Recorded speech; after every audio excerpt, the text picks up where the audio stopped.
Bismillahirrahmanirrahim. Assalamualaikum warahmatullahi wabarakatuh. So today we are going to present about tax administration of a company and good and service tax of GST. So me is Nurul Yusoffi. So I'm going to present about how the company can be a resident in Malaysia. So under section 8, subsection 1 of the Act provides for sub a Hindu joint family is resident in Malaysia for the basis year for a year assessment if its manager or karta is resident for that basis year. So in A, it's saying that if the manager or karta is a resident for that basis year.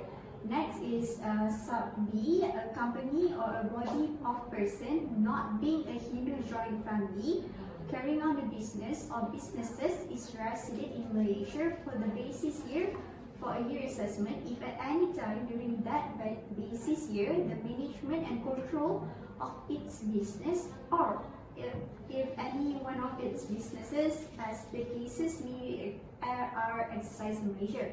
So for the sub B, it's saying that this is for not being a Hindu joint family. It's carrying on a business and the business are exercised in Malaysia. Okay, so next is C, subject C is any other company or body of persons not being a Hindu joint family is resident in Malaysia for the basis year for a year assessment if at any time during that basis year the management and control of its affairs are exercised in Malaysia by its directors or other controlling authority. So for the sub C, how the company can be a resident in Malaysia is because of the management and the control are exercised in Malaysia by its directors or other controlling authority. So next, I'm going to present about the tax implications for the company if there is a resident and non-resident. So there is a difference between if that person is resident and that person is non-resident. So about the taxation relief, so for resident, they can get the double taxation relief, but for non-resident, that is not applicable for them. Next is resident, they can claim a tax incentive.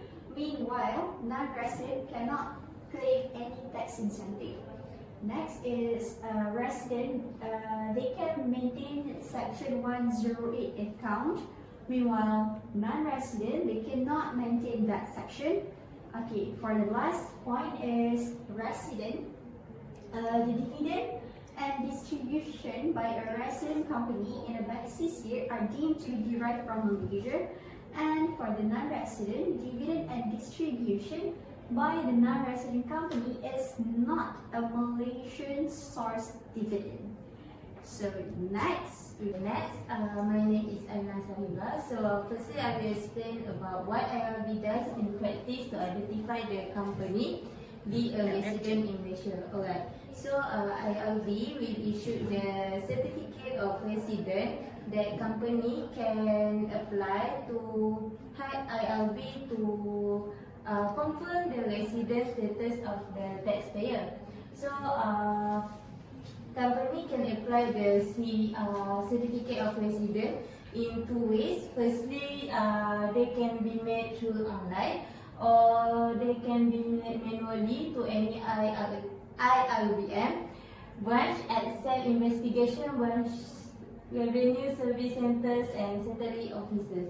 So if company want to make certificate of resident in manually, the document that require for manual submission is a company of the minute of board of director meeting or a letter signed by a director confirming the management and control of the company are exercised in Malaysia.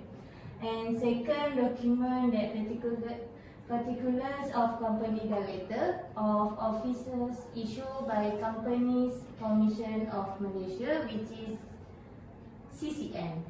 Okay, so next Okay, next, types of tax return form used by the company for the submission of income tax.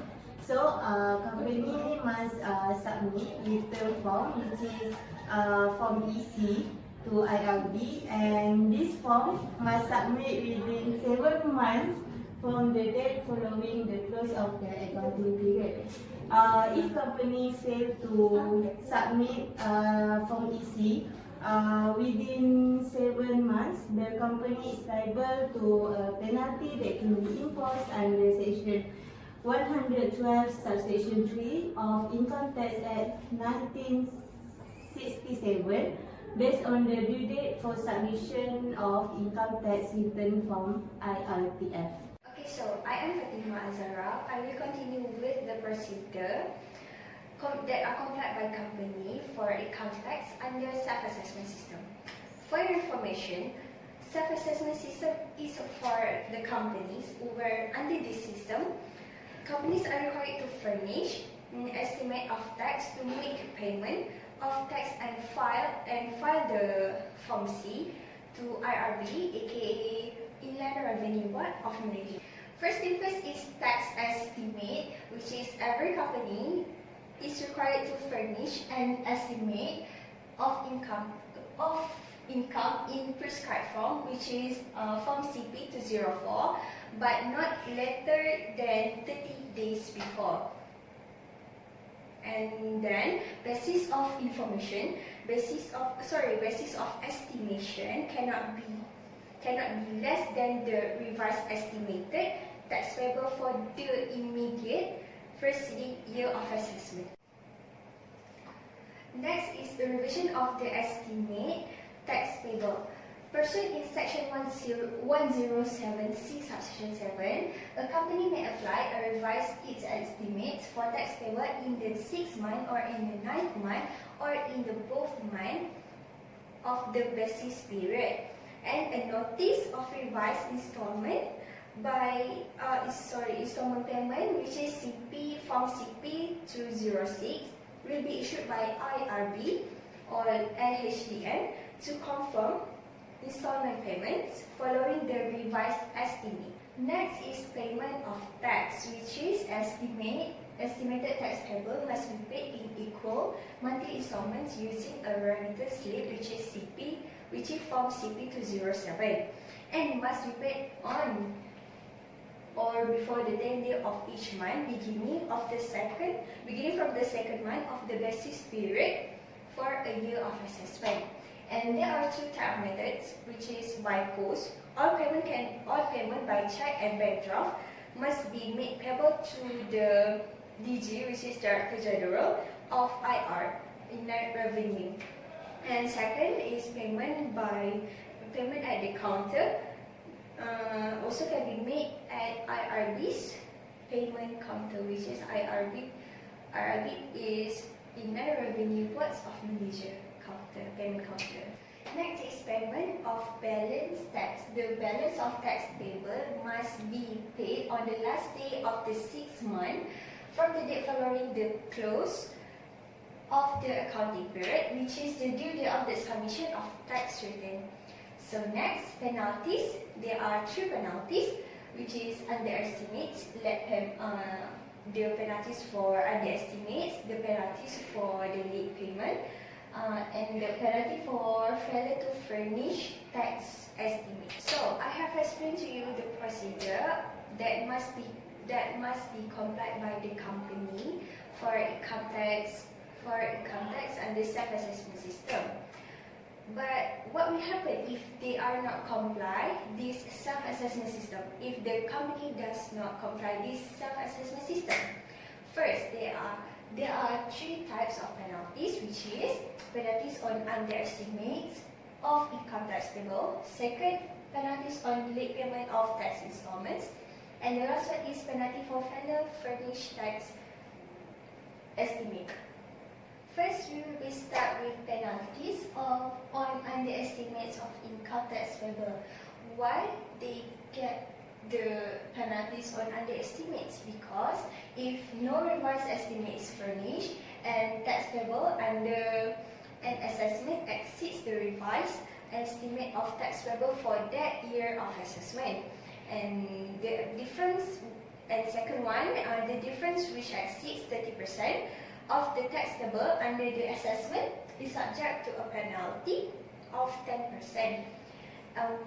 They will be liable to a fine of not less than 200 and not more than 2,000, or imprisonment less than 6 months. Okay, next is penalties on late payment of tax installments, which is amount unpaid shall be increased by 10%, where an installment payment is not paid by 10th day of the following month, which is an installment is due, and without any notice being served.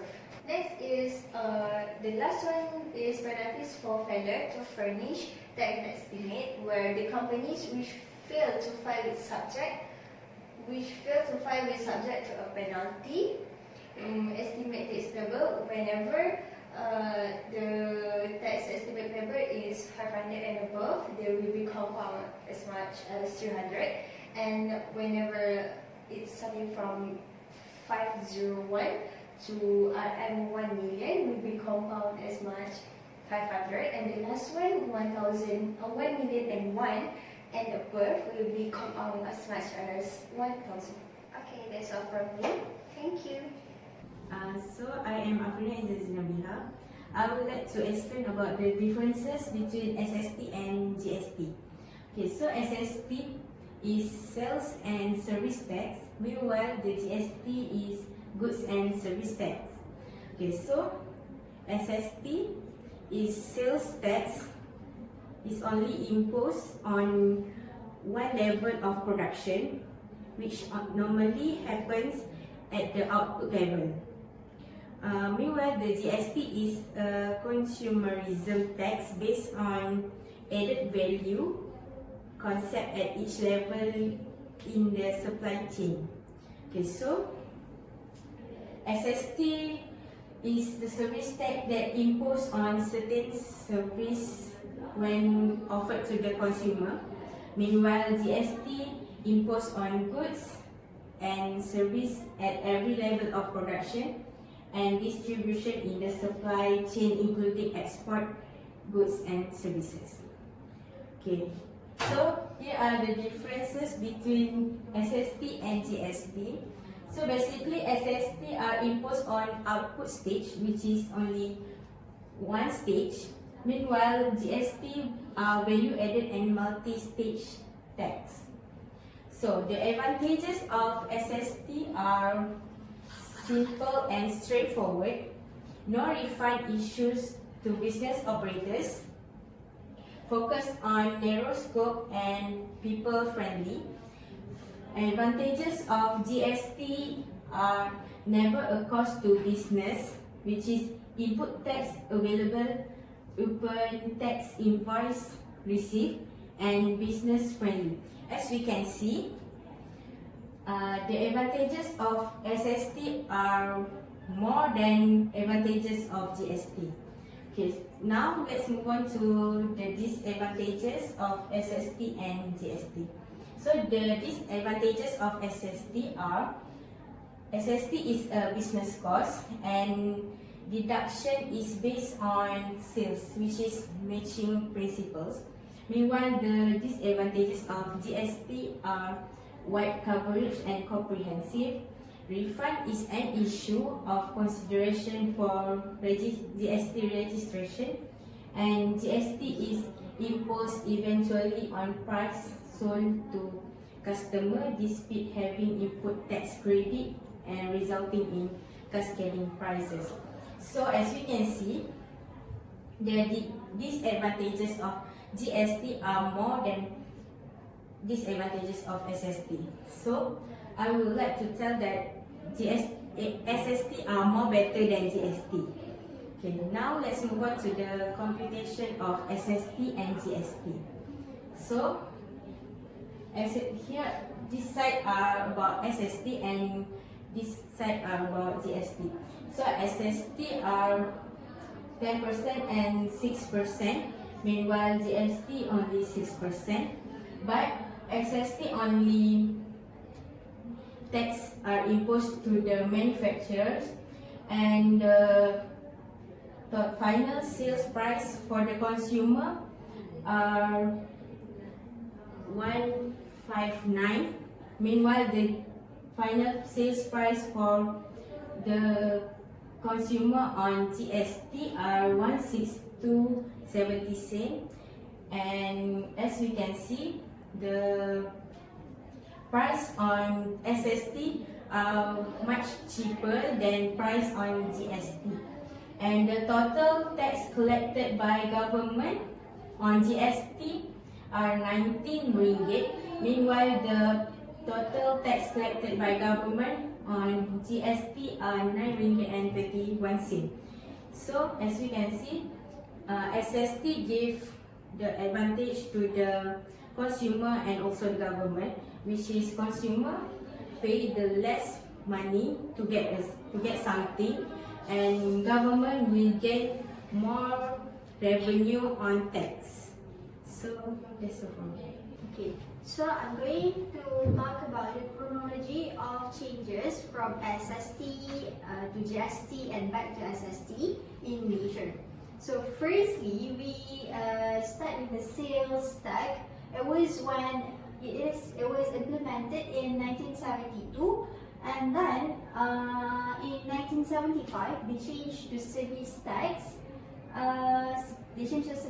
And then they used the service tax until 2014. That one was the SST, and then it changes to GST in 1st April 2015, and then that one is replaced the SST. GST is start on 2015 until 2018, and the declaration of GST was on 1st June 2018, and then it passing of the sales tax bill 2018 by Dewan Rakyat on 14 August 2018.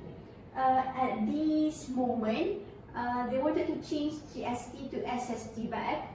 So SST Acts gazetted on 28 August 2018, and then abolishment of GST on 31st August 2018, and then the implementation of SST on 1st September 2018 until 2020 now. So that's all the chronology of SST to GST and back to SST.